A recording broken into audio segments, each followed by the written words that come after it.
Manchester City gives their players basically two options when it comes to the international break.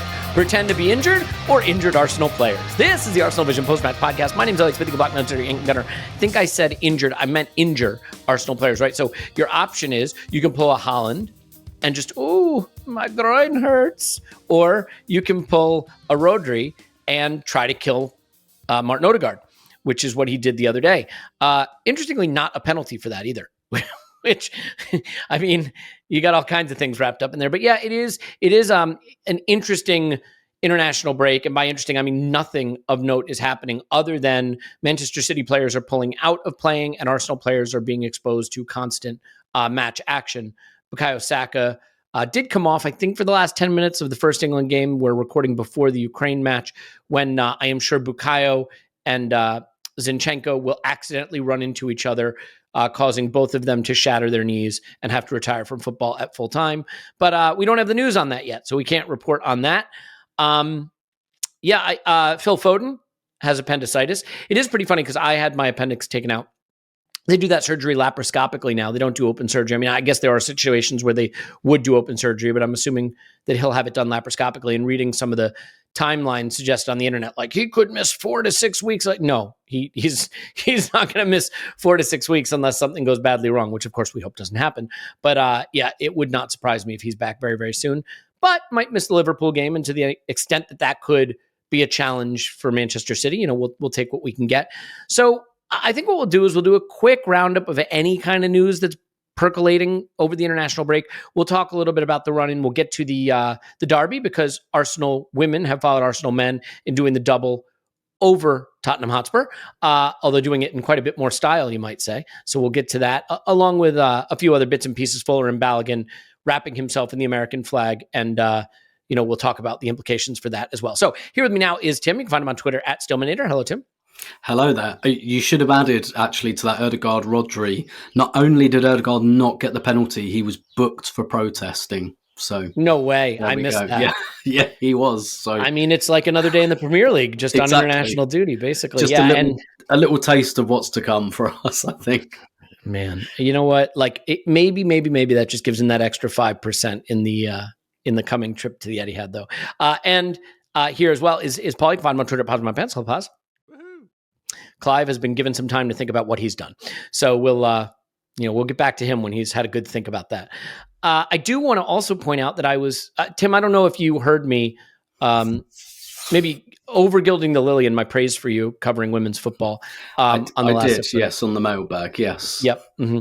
Thank you. However, in saying that we like to point people to that content of Andrew's, apparently I swallowed the last syllable of that, and there's been a clip going around of me calling Andrew a see you next Tuesday. So I assure you that is not what was intended. But on his Patreon, they do a waffle podcast where they asked which one of us from the Arsenal Vision pod they would bring with them on the zombie apocalypse. And the one thing they were able to agree on, the one thing they were able to agree on is not Elliot.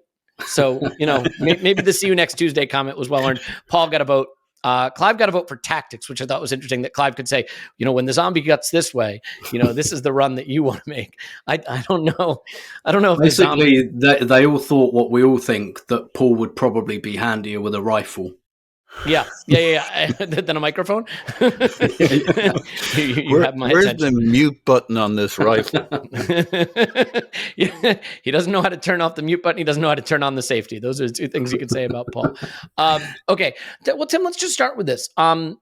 It's nice when you can look at Tottenham Hotspur and say they're complete shit because they have failed to take a single point off Arsenal men or women this season. The men have done the double. The women have done the double quite stylishly. Do you want to give us just a little lowdown on another Arsenal victory over Topspur the other day? Yeah, so they beat them 5-1 away on Saturday, and that's not enormously unusual. They beat them 4-0 at home. They've beaten them 6-1 before. They beat them 5-1 last season. Go on. They tend to do this quite a bit. But what was more impressive about this particular victory was that it was sandwiched between two legs of a Champions League quarter-final against Bayern Munich. So on Wednesday night, they played at the Allianz. Familiar feeling in that Arsenal lost, but only 1-0, and actually they were really, really unlucky, particularly in the second half, not to score. I think they created something like 1.5 or 1.6 XG and didn't score. So that they're chasing the second leg at Emirates Stadium on Wednesday, for which there are tickets still available, by the way. So this game came between two massive games in the Champions League, and Arsenal haven't been beyond the quarter-final for, I think, 11 or 12 years now since they've been in the Barcelona last season? Barca, they played in the group stage last season. That's right. It was actually Wolfsburg that knocked them out. Right. I remember I watched that game, actually. But yeah, so they were really unlucky to lose in Munich, but this game was sandwiched in between. One of the things that happened in this game as well is Tottenham have given up putting these at the big stadiums. That's kind of the point that the league has in mind. Like, it's not a mistake that they put the North London derby during the men's international break. That's very deliberate. You also had Manchester City Chelsea today. And that result has actually blown the title race wide open because Man City beat Chelsea. And that really means you've got four teams absolutely going out for the title in Manchester City, Manchester United, Chelsea and Arsenal. If Arsenal win all of their games, they will win the league. It's just those games include Chelsea away, Manchester United away. They play Manchester City away on Sunday. So it's very, very intense fixture list, lots going on. But in this game, sounds familiar. yeah. And in this game, Tottenham didn't play at the Tottenham Hotspur Stadium because they always get battered there, as indeed they get battered everywhere they go. But their women play at Leyton Orient's ground, Brisbane Road, which is an absolute bog of a pitch at the moment. In fact, there was meant to be a game on there again today, and it's been called off. Because it's a very bumpy pitch. And obviously Spurs kind of did that on purpose. They wanted a smaller ground. They wanted a rubbish pitch. And obviously that worked really well for them because they lost 5-1. So from Arsenal's perspective, given that they lost two Ballon d'Or nominees in attack, the player that finished second and the player that finished ninth in last year's Ballon d'Or, missing for the rest of the season due to ACL injuries, to go and win 5-1 anywhere is pretty good business. But yeah, Arsenal have hit a bit of a patch of good form. Particularly they won the Conti Cup a few weeks ago, which is the equivalent of the League Cup, and in the women's game that's still a bit, that's not quite the same as the League Cup in the men's game.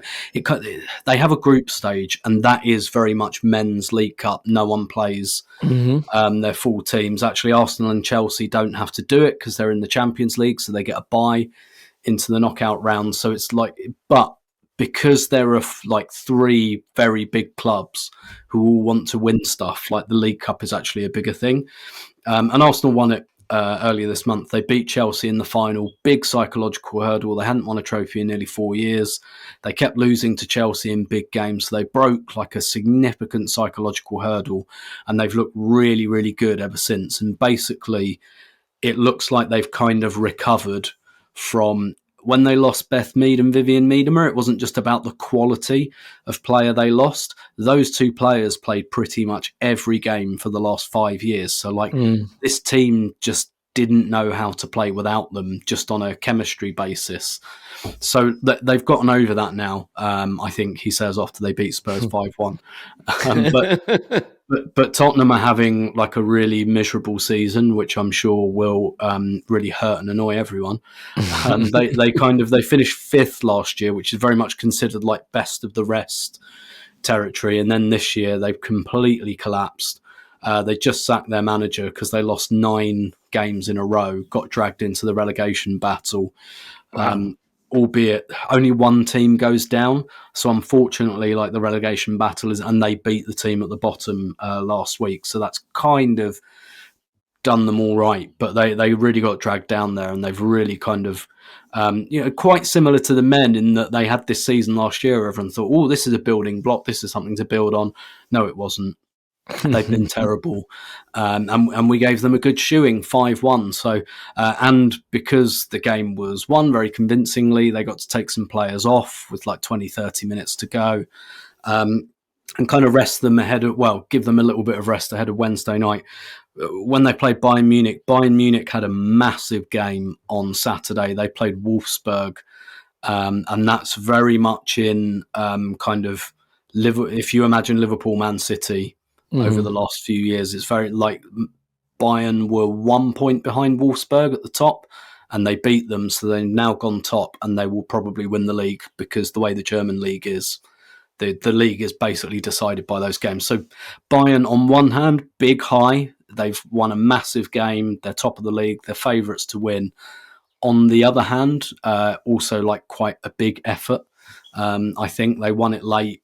So, it basically, the tie on Wednesday night is massively, massively in the balance. And if Arsenal play like they did in the first leg, I do think they'll win because they created enough in the first leg. But yeah.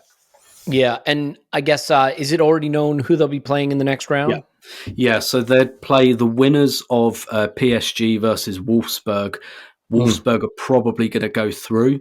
They won their first leg against PSG 1-0 away. PSG are, again, stop me if this sounds familiar, very, very talented, bit of a car crash of a team. Nobody likes each other.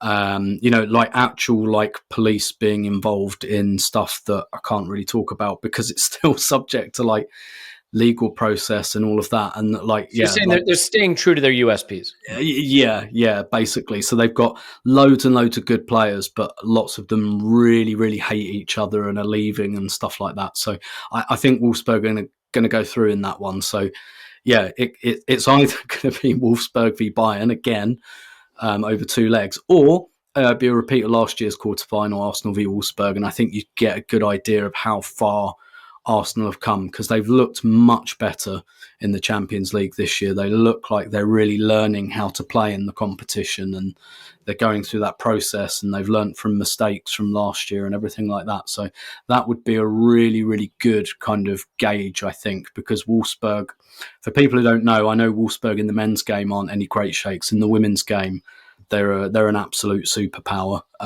They've won the Champions League a few times. They usually win the Bundesliga.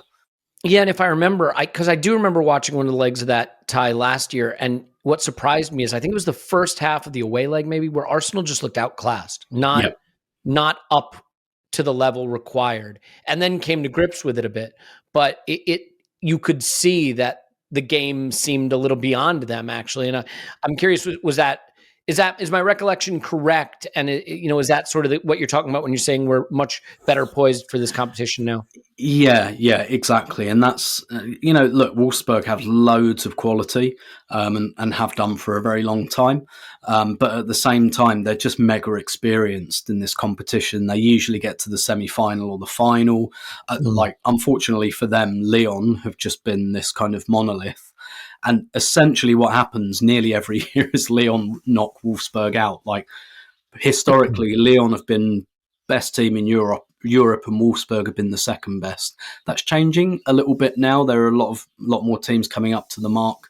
But last year, I think it was very much like a know-how type thing. It was like Wolfsburg were just like, we do this every year and you guys don't. Whereas now, this would be, if we got through to play them, this would be like our third consecutive year. Well, this is our fourth out of the last 5 seasons that we've been in the Champions League knockouts. So like we're beginning, I think, to build a bit of that IQ now. Well, obviously, you said there's some tickets available for the Bayern home leg, and tickets for the men's game right now are like gold dust, nearly impossible to come by. So maybe the answer is get yourself down to the Emirates for Arsenal v Bayern in the Women's Champions League, and get a feel for the Arsenal good feeling right now. And absolutely, and it's a beautifully poised tie, and because Arsenal are chasing it a bit, like just a big engaged crowd will make a lot of difference. It really will. So same rules, no away goals rule anymore in the correct. Yeah, that's right. Yeah. Okay, so I think we can move on from that. Let's stay with Tottenham Hotspur for a second. Just while we're talking about car crashes, Paul, over on the men's side of things, last we spoke of this hilarious club that brings smiles to our faces regularly. Their manager was taking the piss out of them, which is a beautiful thing. We all enjoyed it. it's interesting because I read someone say something on Twitter, and I apologize for not remembering the handle, but I thought it was a brilliant point. Tottenham would probably regard the season they're having as being decent if Arsenal weren't top of the league. We have ruined because they're sitting fourth right now. Now, granted, that's with, having played a few games more, but like they're very well poised to potentially finish in the top four again. And, obviously they haven't performed well in other competitions, which is great, but like the fact that we're first makes it impossible for them to enjoy being fourth. And I just love that because it's plunged them into a crisis. But this is where dominoes start to fall. Conte's trying to get sacked. Oh, look, Bayern have sacked Julian Nagelsmann. Kind of a shocking move, but they wanted Tuchel, obviously. They didn't feel they could wait. Maybe they wanted to get him in thinking that he has some kind of hoodoo over Pep and Manchester City for the Champions League. They are 1 point behind Dortmund in the Bundesliga, but I should point out that they have scored 75 goals and have a 45 goal difference. It's not like they haven't been good. But now that means Nagelsmann is free. What I'm wondering is, obviously, a lot of talk of Nagelsmann going to Tottenham. There'd been some talk of Pochettino. I'm kind of wondering, will Chelsea act quicker and sack Potter to get Nagelsmann in? But then again, they're still in Europe. Would they want to do that now? Paul, do you have any thoughts on this Nagelsmann sacking and the Nagelsmann? I'm going with Nagelsmann. Okay, Nagelsmann. It all sounds weird now that I said it. I don't know that it's right. I'll just feel less silly saying it. So I'm going with Nagelsmann. It's like the Bayern thing with Hector, right? Like, unless you're doing it with everyone, Bellerin. It is what it is. And given the accent he has, I don't think he would complain. But anyway, Nagelsmann, regardless. What's your thought on the dominoes that have been set off by that sacking and where the epic steaming pile of crap we call Tottenham Hotspur might wind up in their managerial appointment? Yes, it's intriguing, but not necessarily in the good way. I kind of liked it the way it was, delicately balanced on a knife edge, as their whole season has. I thought we had an understanding with Antonio Conte to kind of go like kind of completely nuts, kind of torch the building, but not actually, pour the whole canister over the place. Yeah, so I just think it was a sweetly poised situation that I'd happily see run out to the end of the season with Conte. I don't know if he wanted to blow it all up in that press conference. I know looking at it, you got to say to yourself, he did. I think he was beyond livid that it was 3-1 and then 3-3, and he's just disgusted, could not contain himself. Forgot the script a little bit, or said, I don't really care what my plans were. It just looks bad on him, especially for a guy who a big part of his whole makeup was, at least you won't score past us. At least we'll be defensively and secure. And they're making him look bad. Well done, Tottenham. Especially when you've got Cutie Romero. I mean, how do you concede goals with that guy back there, man? I mean, he's the best. They did convince me early on that they'd got themselves a good player with all the hype from the pundits and stuff. I mean, I never really watched them before, so I was worried. Every time they bring in one of these guys and he's like the answer, I'm always a little worried, and somehow they bring him down to their level of whatever that is. God bless him. God bless him. And, Son Heung-min not being good this season, I didn't really see that. To fall that far off a cliff, having signed a big contract last summer, having passed up 150 million for Harry Kane, and things are winding down. It's all very interesting. I don't know if Nagelsmann will fancy that. Won't he want to do that thing that big managers do where they take some time off and they reflect and they see where they want to go next? That's what I'm hoping. Madrid job's coming available, right? Yeah. Is it? Am I right in saying Ancelotti's going to Brazil? I think it sounds like he is, but because basically Brazil haven't really announced the manager and they've still got like an interim. And it basically sounds like either when the season's over or if and when Real Madrid go out of the Champions League. In fact, Edison said something this week about like wanting to knock them out so that Ancelotti would hurry up into the Brazil job. So amazing stuff that people say in this game. Though, so go ahead, Paul, if Nagelsmann struggled with Bayern, I can't see Real Madrid is like the wrong end of the spectrum for the guy who struggled with big personalities at Bayern. I think what's interesting about that though is like Real, of course, like Real have been like the most like extra club for all these years. But actually, if you look at what they're doing transfer wise, you'd say if you take away the name Real Madrid and just look at the players, I think it'd be like they've got these really good technical young up and coming midfielders like Tchouameni and Camavinga, and I could see Nagelsmann. Yeah, okay. But I could see like Nagelsmann moulding that into something, but it just depends. Like, have Real Madrid really changed? Have they really because they've gone for like Real Madrid never used to do that. They never used to go for like young talent, but either the Eden Hazard transfer just broke them, or else they're beginning to appreciate that with the Premier League, like Real Madrid is not the muscliest kind of club in town anymore, and they've maybe gone, okay, we'll get Camavinga, we'll get Tchouameni, we'll actually get the guys before they become stars, and it just depends on whether they actually follow that through all the way. Because if they did, then Nagelsmann would be a really good coach for them, I think.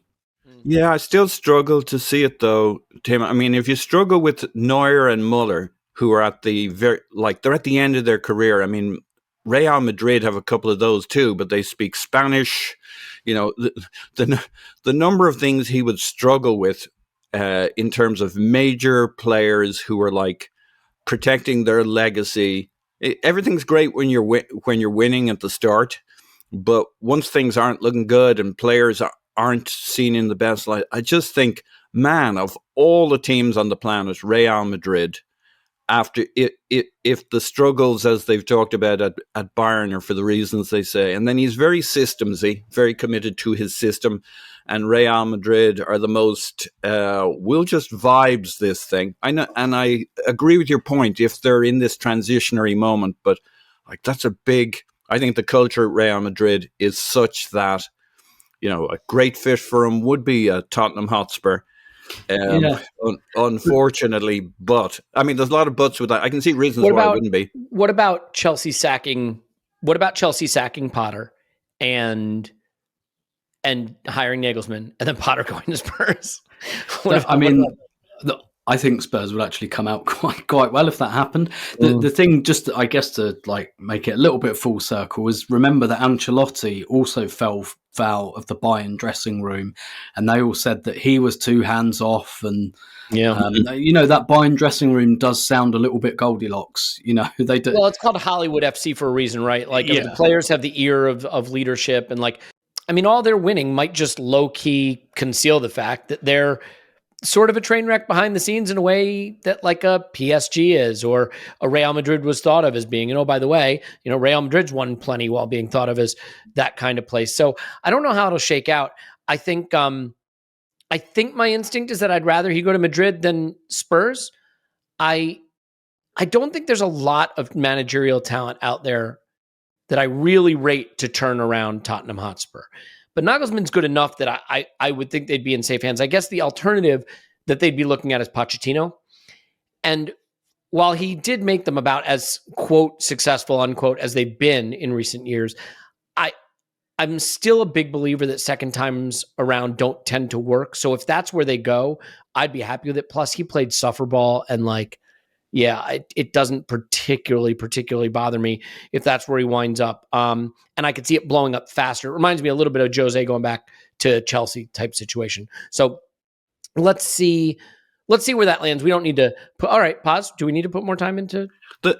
Not really. The one fear I had with Conte, though, was that he'd win them something, a League Cup. I know he's not very good at cups and stuff, but I just thought that was a kind of a fluke.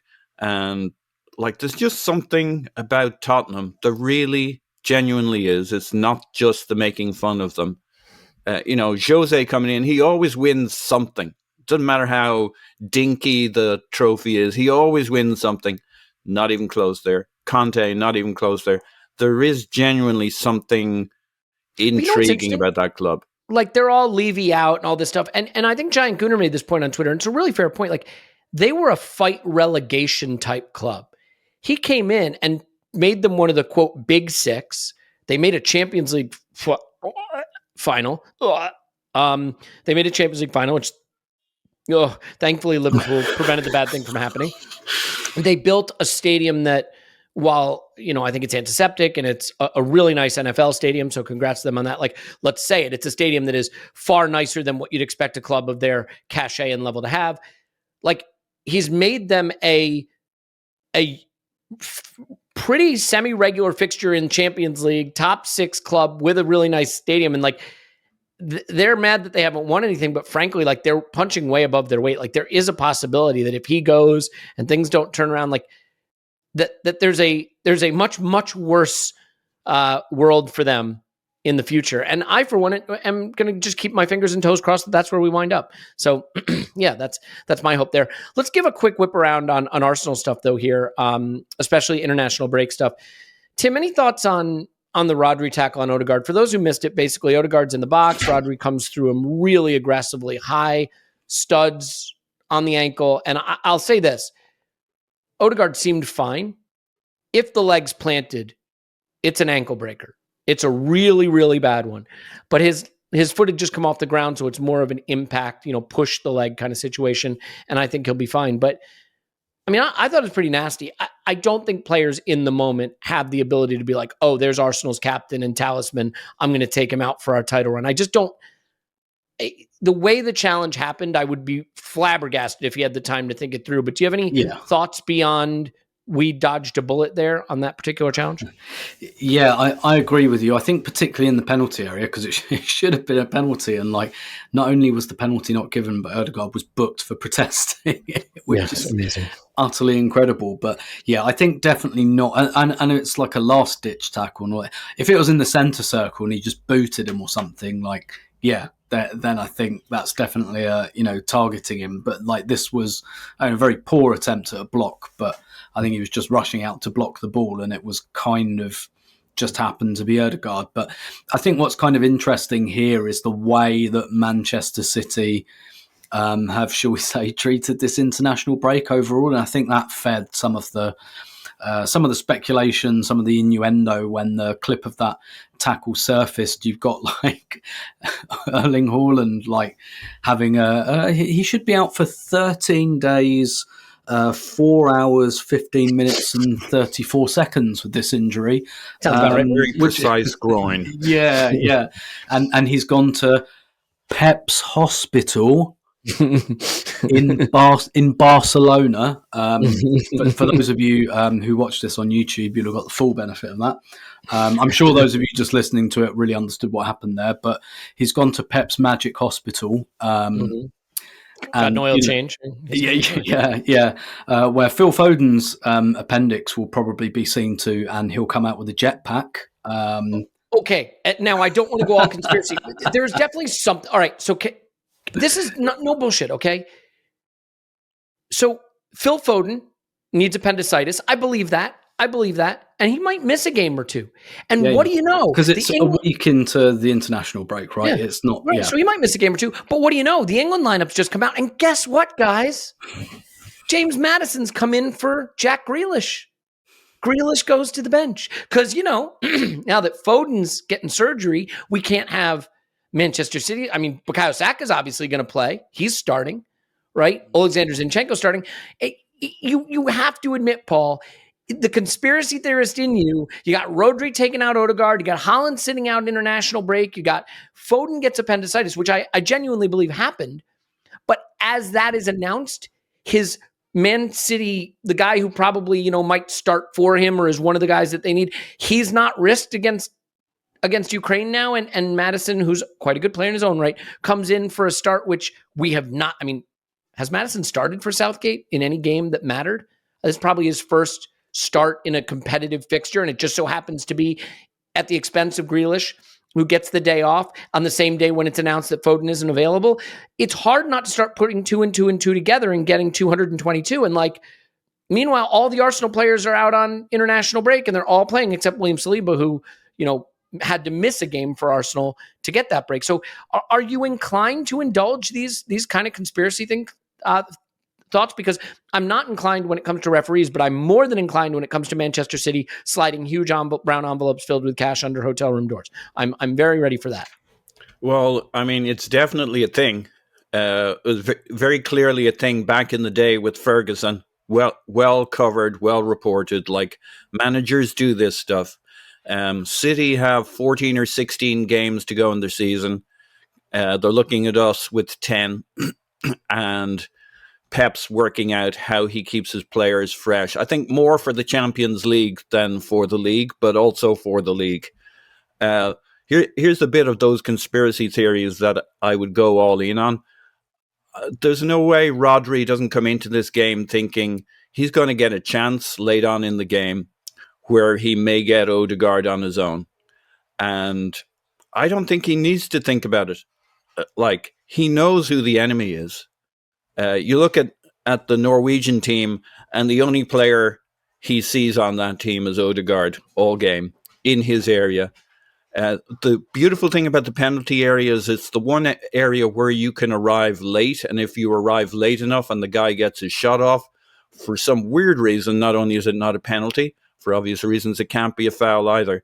Like, the one thing, and I agreed with this analysis afterwards, that can't be a penalty because he'd already got a shot off and it was way later, is some weird logic that comes in the penalty area. You see it all the time. A guy coming crashing in on an attacker, and the attacker gets the shot off, and then like the whole body comes through, wipes the guy out, but that is not a foul. A bit like goalkeepers clearing players out. Tim, you were going to say? I was going to say, like, why doesn't that logic then apply if you're in midfield and you get your pass off? Like, you pass the ball and someone smashes into your ankle afterwards. That is no one ever says, well, he got the pass off. Like, yeah, of course he got the pass off. The tackle's late. That's the whole point. Of course, the ball is not there. That is why it's a foul. So it's a nonsense. If you get the pass off, it says in the laws of the game, I'm able to run up to you and commit whatever grievous bodily harm I want because you've had the chance to get the pass away. It's very simple. It's very weird. And I kind of get it too. I kind of like it in general, apart from when it's on my player, that like it's the DNA of football. It's always been that way, that in the box, the kind of the excitement, the last ditch moment, players smashing into tackles to try and stop the shot. Like, it's just like that encapsulates what goes on in the box in high pitch moments in games. And how could you I kind of get why they kept that, but it's bananas, absolutely bananas when you see a situation like that.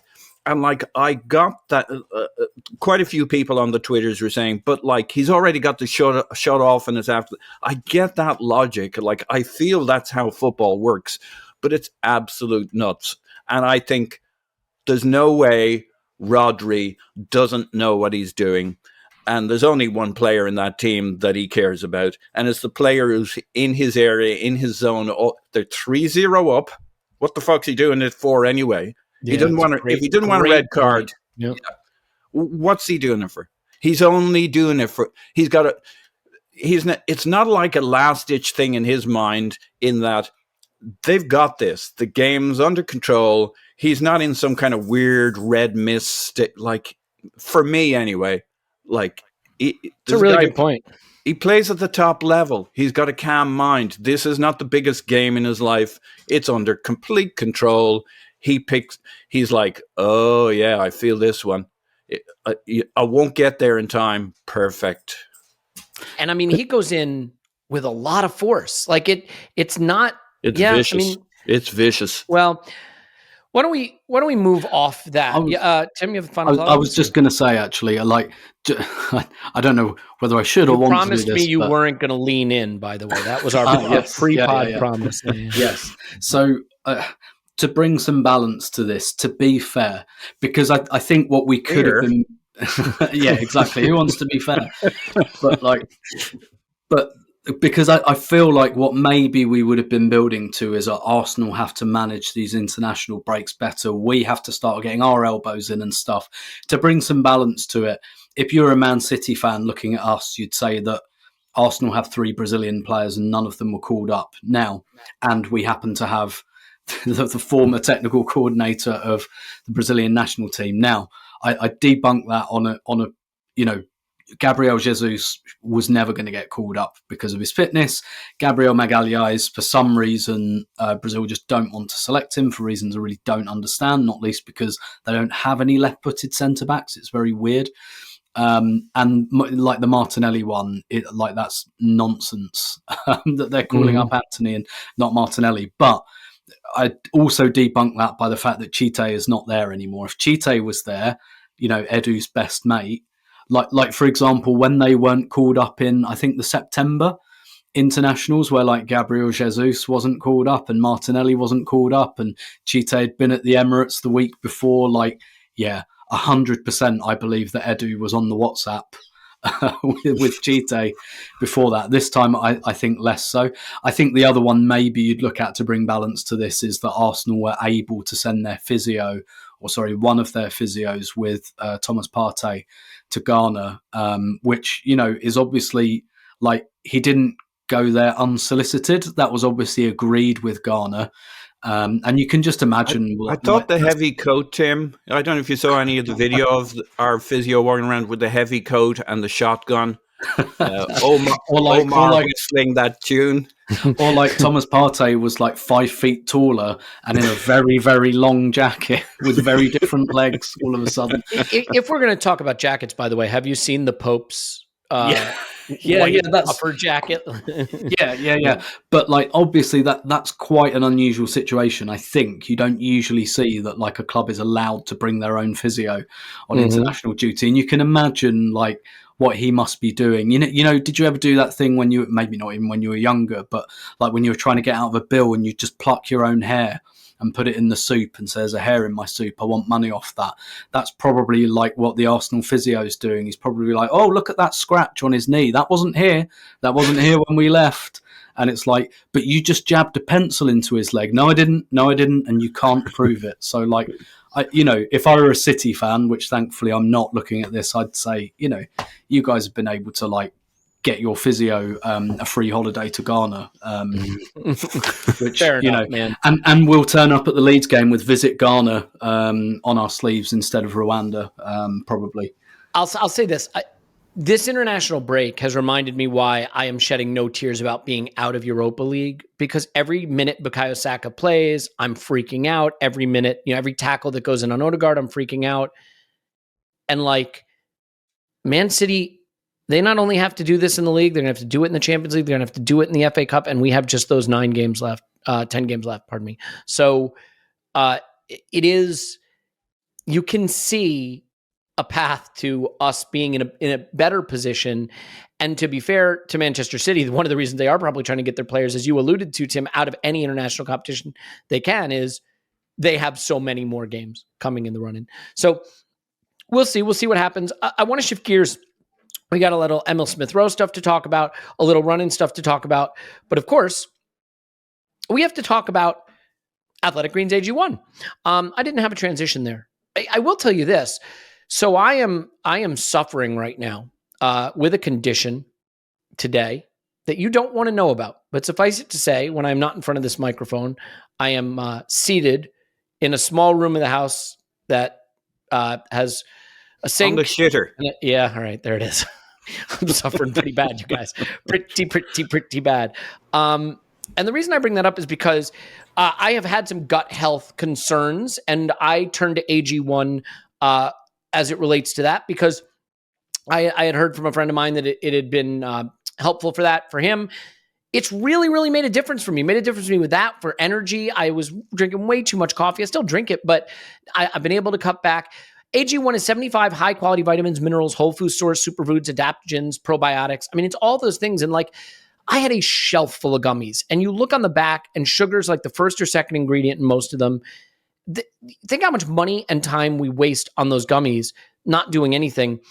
AG1 is a 1 like a one-stop shop for all the things that you want to get help with, right? So your vitamins, your gut health, your energy, recovery. It's designed by athletes for athletes, so it's great for athletic performance as well. By the way, lifestyle friendly, keto, vegan, paleo, dairy-free, gluten-free, all of that.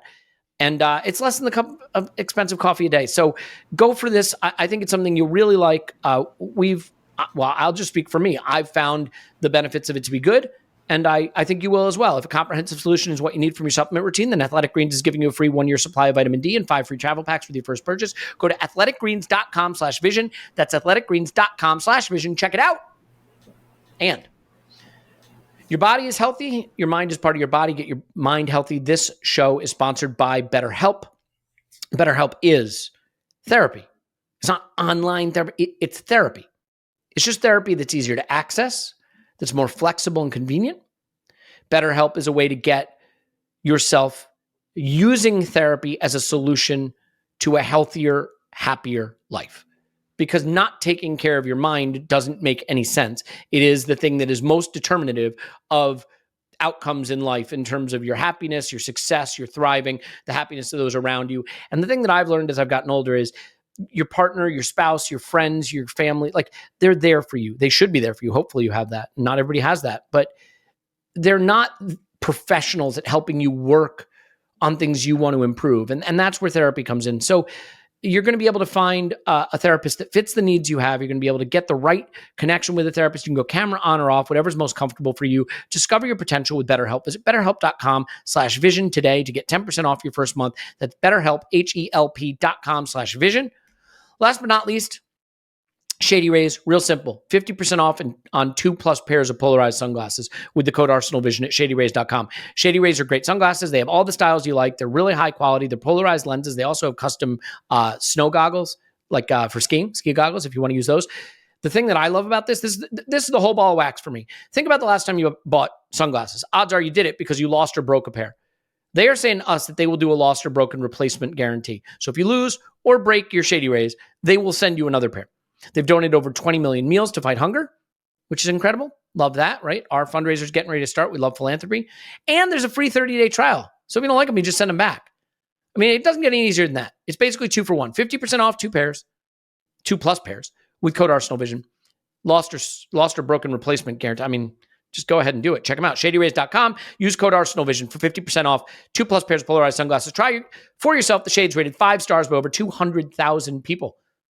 Tim, is that enough of that? Indeed. By the way, Shady Ray, I don't know how many people know this song, but there's a great song called Shady Lane by Pavement, which could be very, very easily reappropriated for that brand. Yeah. I mean, they should definitely look into that. I'll mention that to them. I think they'll be very. I mean, the line's literally Shady Lane. Everybody wants one, so it writes itself. Tim, you're a genius. You should be in marketing. Tim left us for a marketing company. Okay, well, look, Paul, I'll turn this over to you because I know you are wearing a Smith Rowe Records T-shirt right now. You do want to speak on Smith Rowe any chance you get. He scored a goal for the U21s. Is he going to score any goals for Arsenal during the run-in? What's your take on Emil Smith Rowe and his slow but steady attempt to return from an injury that, let's face it, he's had for years? And my take, there was a lot of paranoia when Martinelli was coming back. Arteta hates Martinelli, hates him. Or maybe he was just trying to be careful with him because he'd had a major knee op and was coming back from it. And what do you know, that paid off. Maybe this is in the same vein. Having said that, I think Arteta's made some slightly more pointed comments about Smith Rowe than he ever made about Martinelli. Martinelli, his quote was, "I love him more than you." With Smith Rowe, it's been a little bit more of a stick than a carrot, a little bit more of a push. What's your take on Smith Rowe scoring a goal in the international break and where he might come in for us during the run-in, if at all? I like it. That's what I think about the goal. It was very Smith Rowe-y, apart from the fact that it was with his head, which is not necessarily what I associate with him. Now, I didn't watch the game, but he zooms into the box, and it just feels like one of those. In fact, he arrives when he should have arrived. It feels like a classic he arrives late because he comes from deeper. He doesn't arrive late. He arrives exactly on time, cushioned header, adjusts his body, slides it into the corner. Very, very nice. there's one or two things going on with his injury. Either it was a thing that needed to be fixed, which is how they phrased it at one point. It's been an ongoing issue with him for a couple of years now. And so he's got that in his head all the time, trusting his body, managing his body, in and out of injuries, not just when we didn't see, not just when we knew he was injured, but when we didn't know he was carrying something. The levels he could go to, if he can start to trust his body, just make you think and dream. Where I'd like to pivot with this is that there are 10 games to go. There are a number of players who may play a very, very small number of minutes, but have a very, very critical impact in this run-in. And it can happen very quickly. I was just intrigued. I started off looking at Trossard. He's only just arrived. He's played in, hang on, how many games? He's, Leandro, there you are. He's played 10 games. He's had 6 starts. He's had the equivalent of 5 90s in terms of minutes. He's got 6 assists. He's second in our team for the season in terms of assists, tied with Odegaard. Now, he doesn't have as many goals. He's the 1 goal. That's a phenomenal contribution, arriving into this squad and fitting in. The only person who's beating him in those stats per 90, when you add his goals and assists, is one Reece Nelson, who's somehow miraculously got, 3 goals. I barely remember him playing, and 2 assists. And one of those a huge moment. And that's what this season is about for Smith Rowe, to find that 5-10 minutes where we've been doing the good work, we're pushing, we're chasing, but it hasn't happened. We're tied at 2-2 or 1-1, or we need a goal from somewhere. And Smith Rowe comes on with 10 or 15 minutes with tired legs and arrives in the box and cushions a header. And it really doesn't matter what else he did or didn't do for the rest of the season. And then he gets to the summer, his body holds up, he gets confidence, and then he goes again. Now, the other piece of it that you talked about was the Mikel Arteta's pointed comments, but you know my view on this. They're not pointed as such. I don't know who was interviewed recently. I think it might have been Ramsdale, who talked about Arteta and how he talks with and to the players, and he says he talks to each one differently. And I think that's the key with Smith Rowe. When Smith Rowe got the number 10, when he got the new contract, you could say he made very pointed comments to him then. He's looking at the different players. He's telling Smith Rowe, be the big player, and he wants to say it out in public. And I just don't see criticism there. How could he criticize the guy? The guy's been injured, right? He's saying, he's talking to that guy, seeing that what he needs is to be told to be a big player. And he won't need to say that to certain other players. Other players, he'll need to jab in a different way. I think he's just getting Smith Rowe mentally prepared to do something big this year, even if it's in small parcels of moments in games, critical contributions. If Smith Rowe didn't play for 9 games, but did a Reece Nelson against Bournemouth in a 10-minute spot and won a game we weren't going to win otherwise, he'll cruise out of this season and into the summer. They all just want to do something important to get this over the line. And also, in that game, Paul, Smith Rowe was probably the guy earmarked to come on for the last 20 minutes. But because Trossard got injured, Smith Rowe had to come on earlier, and he didn't have enough minutes in his legs because he'd only just come back. So he had to come off for Reece Nelson. If Trossard's calf doesn't go, it's Smith Rowe that comes on, and maybe he gets, it's all very sliding doors and the flap of a butterfly's wings, but maybe he gets that moment instead of Reece Nelson. He must have been watching it from the bench thinking, man, I got the 60 shit minutes. when kitchen sink football started happening, I had to go and sit down and watch it. But if you don't mind me picking up the baton on this, because I think this is fascinating, and I wrote a piece last week about that kind of peeling the onion of the squad, and you get those we're in the stage of the squad build where the one contract players are maybe going to start to drift away, like your Tierney's, your Holdings, and I speculated that Smith Rowe might be one of those. I don't want to go mega on this because I was one of those people who thought that Arteta didn't like Martinelli, not for any other reason than I thought he probably thought, oh no, Martinelli's too much of a wild card. I'm playing in a system here. I want a player who plays within a system. But actually what he did was he just coached him to do that. He just sanded some of the rough edges off of him. So it was all kind of fine. But there are some alarm bells for me. Paul just referenced the kind of, I thought the comments when he signed his new contract were a bit lukewarm because he kind of said he's not ready for the number 10, and he said, oh, I'd rather a player who's not ready for it ask for it, and that sounded slightly lukewarm to me. The other thing is, I kind of think looking at the forward line, he's got his Trossard, right? Which I think long-term might spell trouble for Nketiah. Maybe even short-term to medium-term might spell trouble for Nketiah because he's got Saka and Martinelli.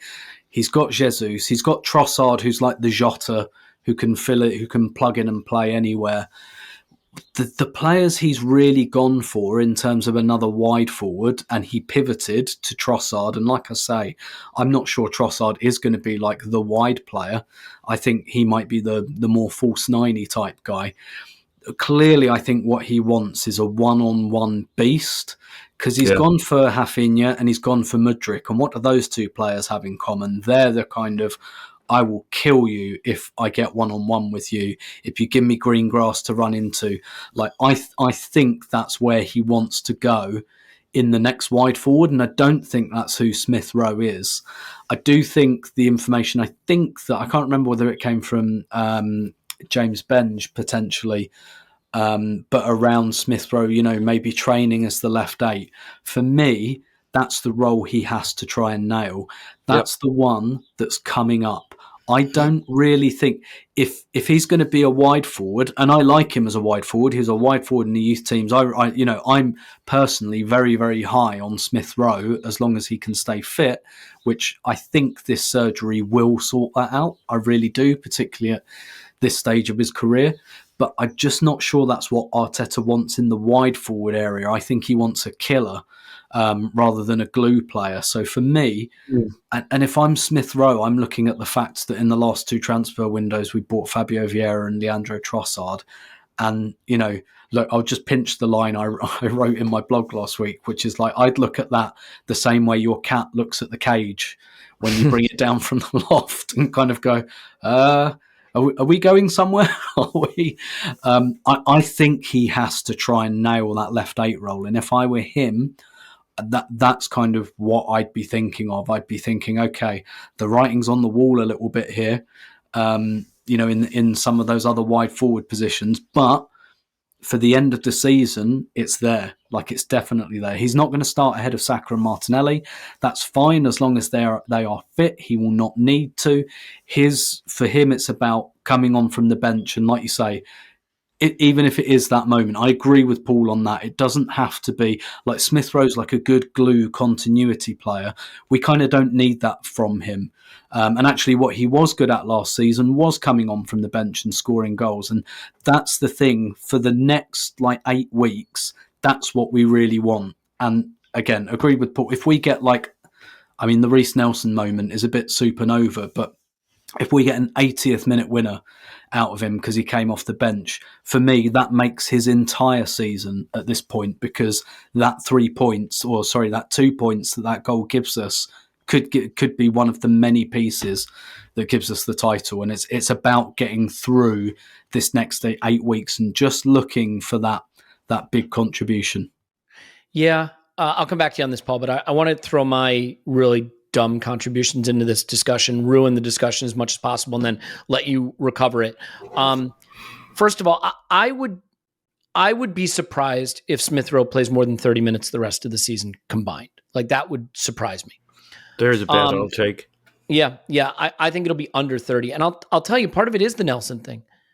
Nelson has put himself in a position now where when the manager looks down the bench and he needs to bring someone on, he's going to bring on Nelson over Smith Rowe because he's seen him do it and he trusts his body and he trusts his output. He's put himself in that position in the pecking order. By the way, I want to caveat something on my 30 minutes because it might be wrong for a very obvious reason. If we're putting up a lot of 4-0s and 5-0s and 4-1s, I mean, he may actually play quite a bit more. 3 goals to the good with 20 minutes to play. He might come on and get those minutes. So I might need to revise my thought there. But what I mean is I don't think he'll be called on in important situations. And I think that's unfortunate. I think he missed his window. Smith Rowe needed to be fit when Jesus was out because there really was a need for goal scoring, for creativity. He might have gotten some false 9 time. Martinelli might have played. If Smith Rowe was back and really firing, maybe Martinelli plays 9 and Smith Rowe plays off the left, or the game where Martinelli's dropped, maybe it's Smith Rowe that comes in. It's not that long ago people were saying Smith Rowe's better than Martinelli and should be starting ahead of him. A lot of time and a lot of events have passed since then. But I just think he was the player who needed to establish himself during the Jesus injury. And I'm going to read you a quote from Mikel Arteta that I think backs that up a little bit. Arteta said, I closed the window, so I'm just going to guess at what he said because I kind of vaguely remember it. The quote was essentially, he needs to get up to speed quickly and show that he can get on this train quick enough to make the impact we hope he's going to have this season. But essentially, I'm getting the quote wrong. You can Google it. It was essentially along the lines of, this was in January, like early January. Mikel said he needs to be up to speed and on this train quickly if he's going to have the impact we expect him to have this season and show that he can get involved. Because the train was moving fast, right? Jesus was going to come back. We're signing Leandro Trossard. The team is playing at a very high level. There was a window where we needed him. And then I think this is another interesting quote. This one more recent. This comes from about 2 weeks ago where he says, this was about whether he was going to play in the Sporting tie, which again, did he play less in that tie than we thought? He knows how much we love him and he knows how much we missed him and how much we need his qualities. Now he needs to prove it. He needs to prove how much he wants to win, how much he's going to contribute to this team to be better and win. He's going to have to show that to get in the team. I mean, it's a lot of stick, isn't it? There's a lot of stick. And when you decide that a player is a carrot or a stick player, ideally you only want to hit them with the stick a couple of times before they kind of get it. That's where my brain is a bit as well, I have to say. Yeah, and by the way, I don't think it's harsh and oh my God, what's he saying? But it is, it is pretty straightforward to me that he's throwing down the gauntlet a little bit, right? And that's the interesting thing. Yeah, here's the jump on the train quote if you guys want to hear it. He knows that he has the space in the squad to fulfill his potential. We really like him. I really like him, and he is a very important player for us. This is back in January, okay? I have this is January 7th, I think. But he was asking a question, wasn't he? Well, I don't have but here's what he says. This is a specific quote. He knows that he needs to jump on the train fast enough to have the impact that we all hope he can have this season. He can play as left attacking midfielder on the right. He can play off the left as well. There's qualities within those units on the outside is something that complements really well with, we will exploit that. And so, I mean, look, Paul, I don't want to, I'm not getting doomy and gloomy on Smith Rowe's career. This is not a long-term thing. I'm thinking more short-term. Right now, I think you have a manager who's challenging the player to show he's ready and to live the way he needs to live and to work the way he needs to work to get in the team and have the confidence in his body to get in the team. But it doesn't scream to me that he's ready to just give him that opportunity, that he believes he's ready to take that opportunity. Not yet.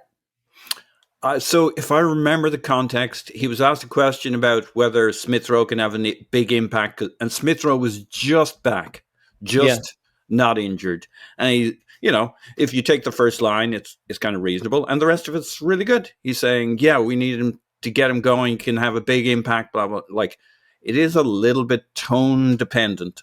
Yeah, just to be clear, Paul, one thing, my point on that quote was more about that his window was we hadn't signed Trossard yet. Jesus was out. There was a real need. If you remember back to that time, there was a real need. Then we get Trossard. Now Jesus is back. I'm wondering if the window was then, and he wasn't there for it. He was never going to play false 9. I know a lot of people have a lot of mileage in that, but it's just, I'm sorry, he doesn't have that kind of craft, that kind of, you can play false 9, but you got to be a sneaky little bastard. Or off the left if Martinelli was going to move central or. But here's my take on Smith Rowe. Tim's exactly right. I've always had him down for that left 8 slot. But we've got to do that thing Clive always tells us to do, which is stop obsessing about the first 11. Yeah. Pep plays Grealish and Mahrez, or in the next game he plays Foden and Silva as the 2 wide players. Now, I know those are the wide players. We're going to be in 2 big competitions next year, and if we have the horsepower, we'll go in 3 or 4 properly. There's going to be 55, 60 games. Smith Rowe could have a brilliant career at Arsenal, being the first string alternate in every second game in all the cups. Yeah. 30 minutes. And I think, like, he's also a kid, right?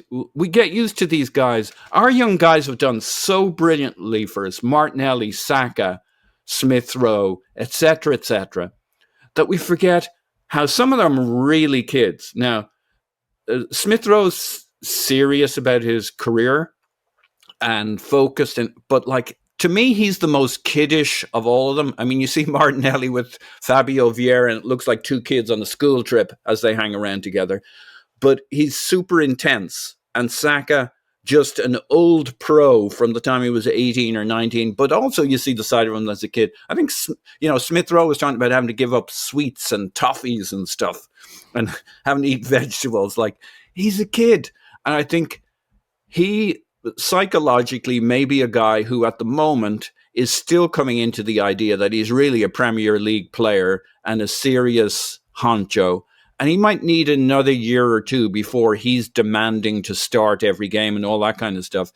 He might be absolutely brilliant for us as the rotation option in kind of the Champions League game or the league game against Bournemouth next season or whatever, partnered with somebody else, rotating, coming on, doing 30 minutes, playing all the league games, etc., etc.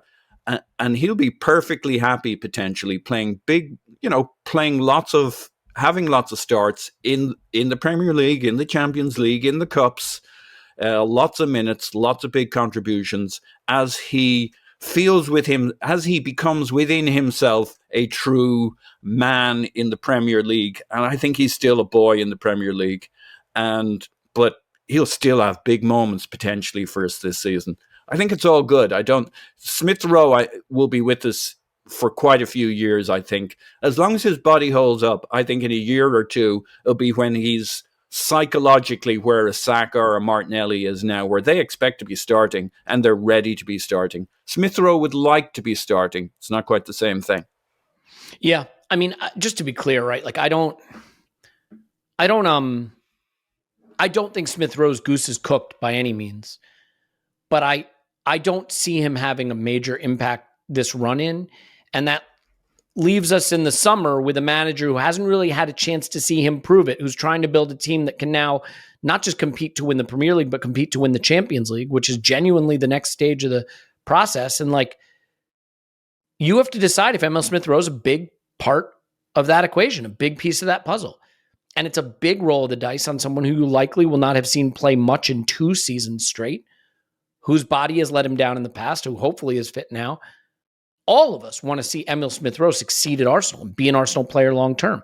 All of us. We're invested in that. And the talent is clearly there.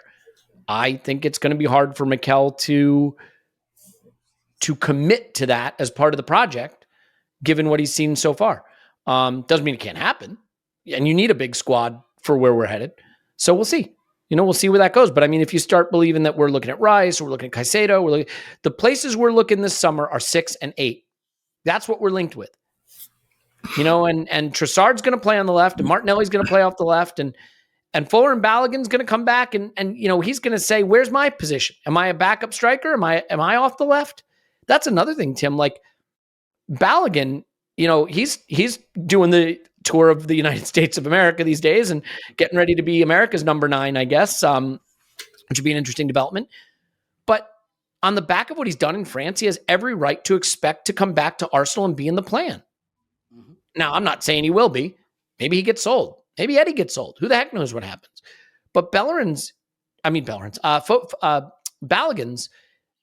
trajectory is also part of this equation. So do you have a thought on It's pronounced Balogun. Balogun? Yeah, Balogun. Buy a gun.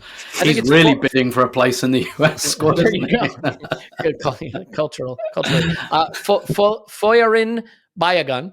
I mean, where do you see that going in terms of his role for us, and maybe the knock-on effects for other players that see those positions there? And by the way, just before we get into like the rending of flesh and pulling of hair, like this is what happens when a team gets good.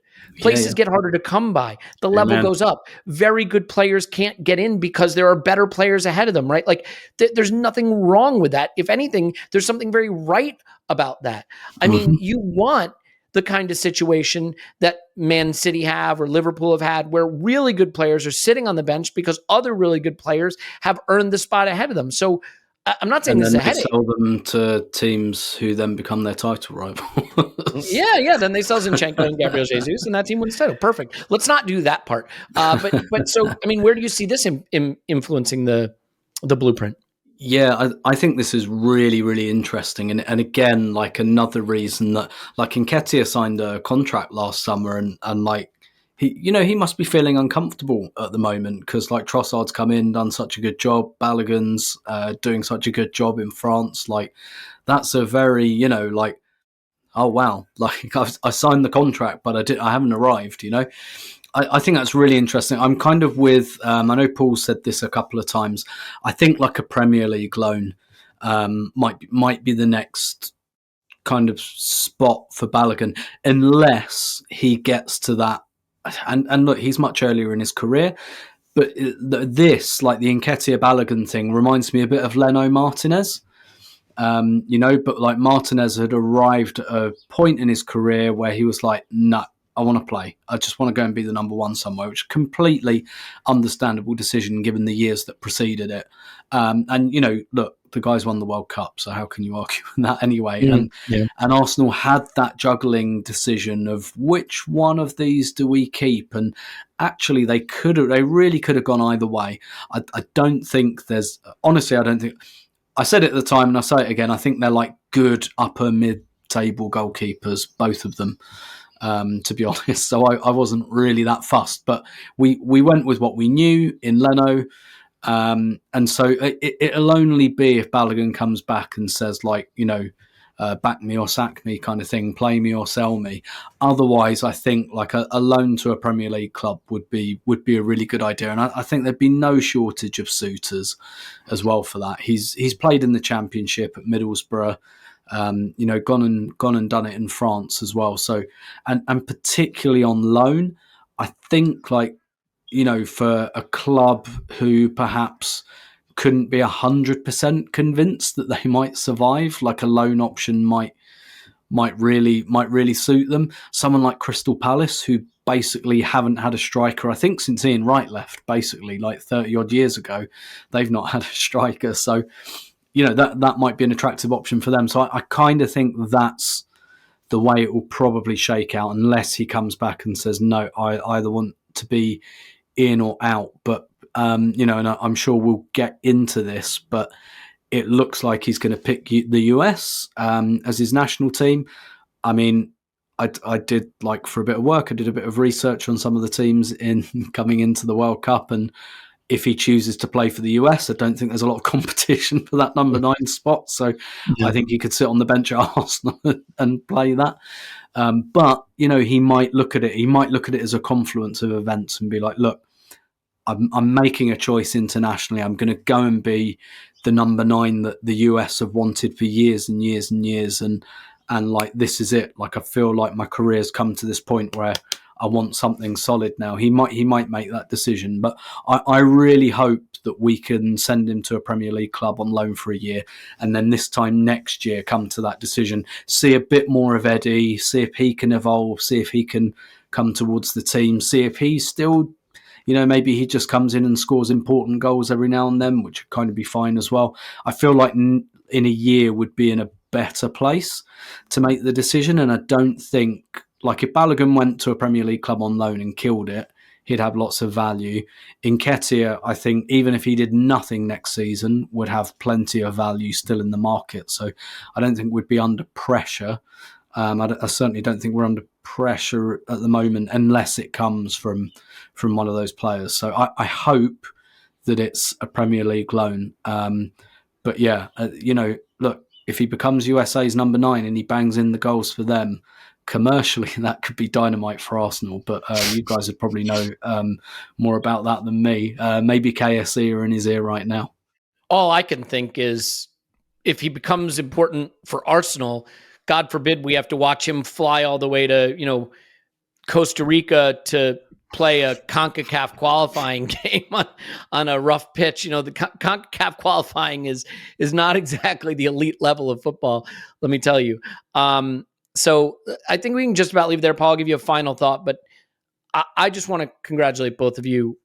We somehow made this a podcast, and with nothing really to talk about, nothing going on, and probably no listeners, let's be fair, with 3 different recording errors along the way, we've made it to the end. So Paul, final thought? Yeah, I mean, Balogun's got to be looking at Harry Kane in the England shirt thinking, that fucker will never retire, and he'll never be forced out of the England setup. Harry Kane will leave the England setup when he chooses to, and he's going to go for every record on the planet. He'll want to play all the games, whereas he could have a real shot at being the established striker for the US. He could be the US number 9 in a World Cup in the United States and Canada and Mexico. That's probably what they're trying to sell to him, and they're saying to him, Think of the boot deal. Think of the shirt deal. Think of the image rights deal, Fuller. And if you're, America's number 9 at a World Cup on home soil, to be fair, it's a pretty compelling offer. And the number of American owners in the Premier League and everywhere else just keeps going up and up.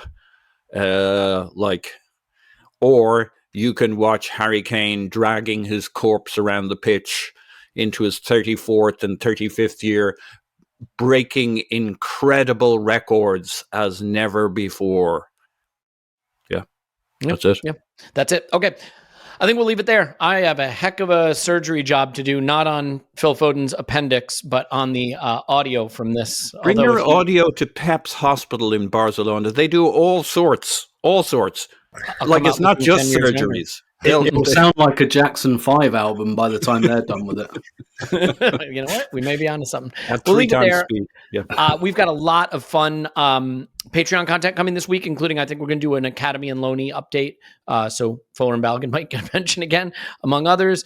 And of course, we'll have a main pod at the end of the week. And then our fundraiser kicks off April 1st. And it is the most important and rewarding thing we do, not just as a podcast, but as a community all year long. So I hope you will get involved and you'll have the chance to win VIP box seats to Brighton at home in May.